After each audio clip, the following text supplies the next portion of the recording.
బులెటిన్లో breaking news చూస్తున్నాం. Delhi CM Arvind Kejriwal కు సుప్రీం కోర్టు మధ్యంతర బెయిల్ మంజూరు చేసింది.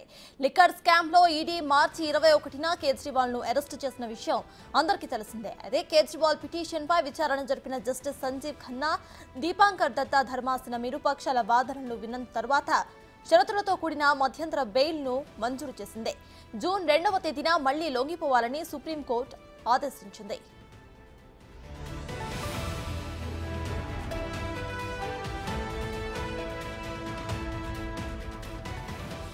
సార్వత్రిక ఎన్నికల ప్రచారం నేపథ్యంలో బెయిల్ ఇవ్వాల్సిందిగా కేజ్రీవాల్ సుప్రీంకోర్టును అభ్యర్థించారు. మధ్యంతర బెయిల్పై విడుదలైన తరువాత ముఖ్యమంత్రి బాధ్యతలు నిర్వహించడానికి వీలు లేదని సుప్రీం స్పష్టం చేసింది.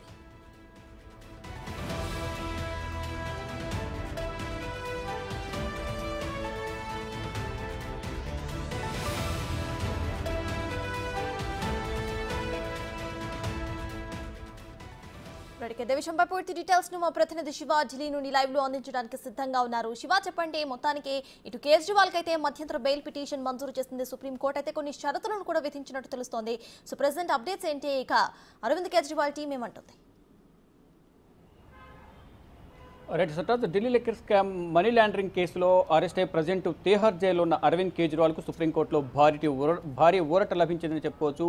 ఎన్నికల సమయంలో అరవింద్ కేజ్రీవాల్కు మధ్యంతర బెయిల్ మంజూరు చేస్తూ సుప్రీంకోర్టు ద్విసభ్య ధర్మాసనం జస్టిస్ సంజీవ్ ఖన్నా, జస్టిస్ దీపాంకర్ దత్తల ధర్మాసనం జూన్ 1 వరకు మధ్యంతర బెయిల్ మంజూరు చేస్తూ తీర్పును వెలువరించింది. మళ్ళా జూన్ 2వ తేదీన తిరిగి తిహార్ జైల్లో లొంగిపోవాలంటూ కూడా ఆదేశాలు జారీ చేశారు. కానీ ఇటు అరవింద్ కేజ్రీవాల్ తరపున న్యాయవాది అభిషేక్ మను సింఘ్వి జూన్ 5 వరకు బెయిల్ మంజూరు చేయాలని కోరిన నేపథ్యంలో అభిషేక్ మను సింఘ్వి వాదనలు పరిగణనలోకి తీసుకోకుండా కేవలం జూన్ 1 వరకు మాత్రమే సుప్రీం ధర్మాసనం మధ్యంతర బెయిల్ను మంజూరు చేసింది. అంటే ఈ ఎన్నికల నేపథ్యంలోనే లోక్సభ ఎన్నికల ప్రచార కార్యక్రమాల్లో పాల్గొనేందుకు పార్టీ కార్యక్రమాలు పాల్గొనేందుకు మాత్రమే ఎన్నికల ప్రచారాలను ఉద్దేశించి మాత్రమే ఈ బెయిల్ మంజూరు చేసేమో. ప్రభుత్వ కార్యక్రమాల్లో పాల్గొనడానికి వీల్లేదు. ప్రభుత్వానికి సంబంధించిన ఫైళ్లమైన సంతకాలు చేయడానికి కానీ, ఆర్థిక లావాదేవీలకు సంబంధించి నిర్ణయాలు తీసుకోవడానికి కానీ ఎటువంటి అధికారాలు ఉపయోగించకూడదు. మరోవైపు ఎన్నికల ప్రచారంలో ఈ ఢిల్లీ లిక్కర్ పాలసీకి సంబంధించి ఎక్కడ కూడా ప్రస్తావించకూడదు అనేది ప్రధానంగా కొన్ని షరతులతో కూడిన బెయిల్ అయితే అరవింద్ కేజ్రీవాల్కు సుప్రీం ధర్మాసనం ఈరోజు తీర్పును వెలువరించింది. మధ్యంతర బెయిల్ అయితే వెలువరించింది. ఇక మరోవైపు ఇటు ఈడీ అరవింద్ కేజ్రీవాల్కు బెయిల్ మంజూరు చేయొద్దంటూ కూడా, అంటే ఈ రోజు గతంలో కూడా వాదనలు వినిపించింది. అంటే ప్రతి ఒక్కరికి బెయిల్ మంజూరు చేస్తూ పోతే చట్టం అందరికీ సమానంగా ఉంటుంది. అంటే ఒక బడ్డీ కొట్టే వ్యక్తికి, మరోవైపు సాధారణ వ్యక్తికి, మరో వ్యవసాయం చేసే వారికి కూడా బెయిల్ మంజూరు చేయాలని కోరతారు. వ్యవసాయం చేయడానికి నాకు బెయిల్ కావాలంటారు. అటువంటి వాటిని ఏ విధంగా పరిగణనలోకి తీసుకుంటారంటూ కూడా గతంలో గవర్నమెంట్ తరపున ఈడీ తరపున సొలిసిటర్ జనరల్ తుషార్ మెహతా కూడా వాదనలు వినిపించారు. అంటే మామూలుగా సాధారణ నిందితుడు కాదు, అలవాటు ఉన్న వ్యక్తి కాదు కాబట్టి, ఎప్పుడు నేరాలు చేసే వ్యక్తి కాదు కాబట్టి ఎన్నికలు అనేవి 5 సంవత్సరాలకు ఒకసారి వస్తాయి. ఈ నేపథ్యంలో అరవింద్ కేజ్రీవాల్కు బెయిల్ ఇస్తే ఏమవుతుందంటూ కూడా గతంలో విచారణ సందర్భంగా జస్టిస్ సంజీవ్ ఖన్నా కూడా ప్రతిగా ఈడీని ప్రశ్నించిన పరిస్థితి ఉంది. అంటే రాజకీయ నాయకులకు ఒక విధంగా, సాధారణ వ్యక్తులకు ఒక విధంగా న్యాయం అనేది ఉండదు. అంటే తప్పుడు సంకేతాలు ఇచ్చినట్లుగా ఉంటుంది. కాబట్టి అరవింద్ కేజ్రీవాల్కు బెయిల్ ఇవ్వడం అనేది సరైన పద్ధతి కాదు. దీన్ని మేము వ్యతిరేకిస్తున్నామంటూ కూడా తుషార్ మెహతా, సొలిసిటర్ జనరల్ తుషార్ మెహతా తమ వాదనలు వినిపించారు. ఇక ఎట్టకేలకు గతంలోనే అంటే ఏదైతే అరవింద్ కేజ్రీవాల్ను ఈడీ అరెస్ట్ చేయడాన్ని, రిమాండ్కు తరలించడాన్ని సవాలు చేస్తూ హైకోర్టులో పిటిషన్ దాఖలు చేసిన నేపథ్యంలో హైకోర్టు ఆ పిటిషన్ తిరస్కరించింది.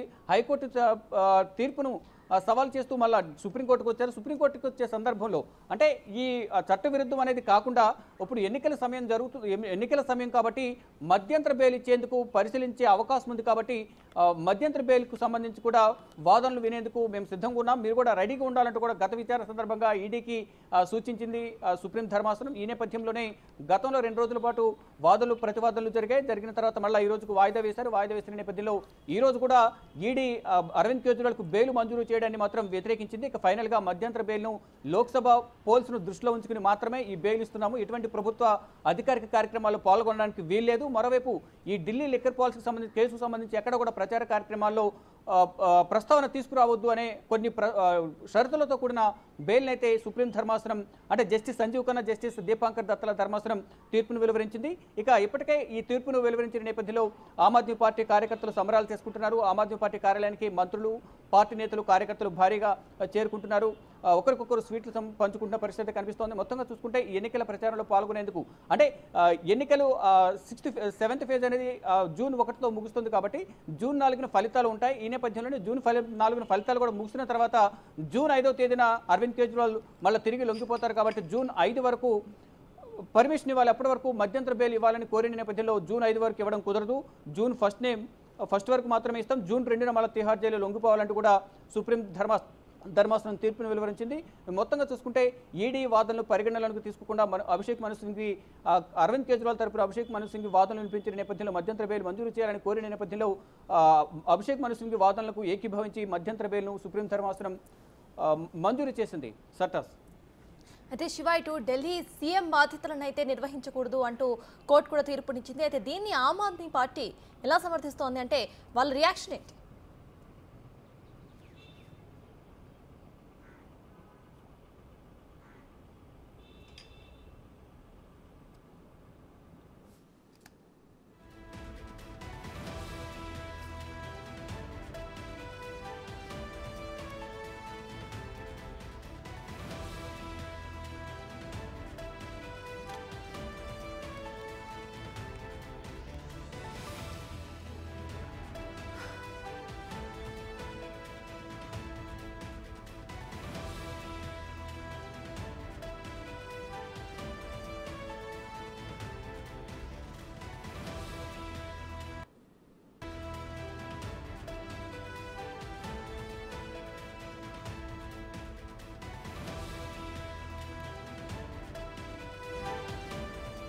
ఢిల్లీ సీఎం అరవింద్ కేజ్రీవాల్ కు సుప్రీంకోర్టు మధ్యంతర బెయిల్ ను మంజూరు చేసింది.